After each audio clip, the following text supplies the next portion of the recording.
Assalamualaikum warahmatullahi wabarakatuh. Saya atas nama Audia Majid dari kelompok 9, kelas pendidikan biologi B.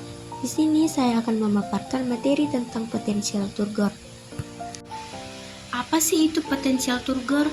Nah, potensial turgor adalah tekanan yang dihasilkan oleh cairan dalam vakuola sel tumbuhan yang mendorong dinding sel dari dalam.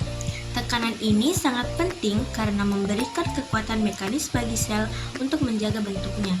Sel yang memiliki tekanan turgor yang tinggi umumnya tampak kaku dan kokoh, berbanding terbalik dengan sel yang turgornya rendah, yang bisa menjadi layu dan kehilangan bentuknya.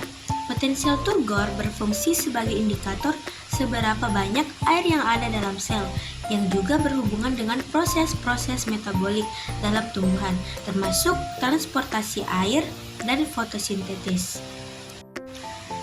Selanjutnya, cara bagaimana potensial turgor terbentuk. Potensial turgor terbentuk melalui proses osmosis, yaitu pergerakan air dari konsentrasi rendah ke zat terlarut ke konsentrasi tinggi melalui membran sel semi-permeable. Ketika air masuk ke dalam vakuola, air tersebut memberikan tekanan dinding sel yang kaku. Tekanan ini terus meningkat hingga dinding sel mencapai titik di mana ia menahan tekanan dari dalam, menciptakan keadaan seimbang yang disebut tekanan turgor. Proses ini sangat vital untuk menjaga bentuk sel tetap stabil dan memungkinkan sel untuk berfungsi secara optimal. Faktor-faktor yang mempengaruhi potensial turgor.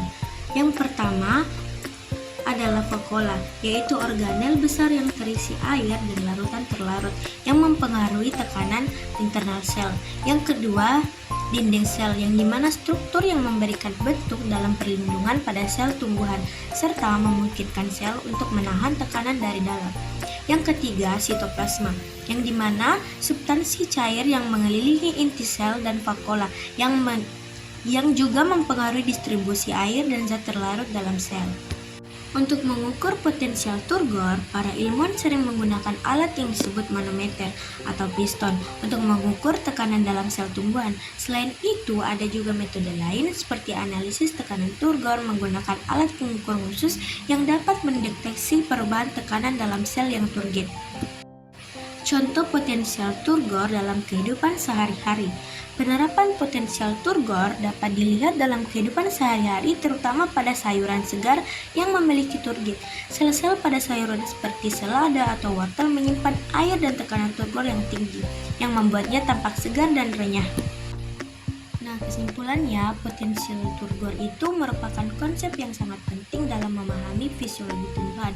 Tekanan yang dihasilkan oleh air dalam vakuola dan dinding sel sangat berperan dalam menjaga bentuk dan struktur sel, serta dalam mendukung proses biologis lainnya dalam tanaman. Terima kasih. Wassalamualaikum warahmatullahi wabarakatuh.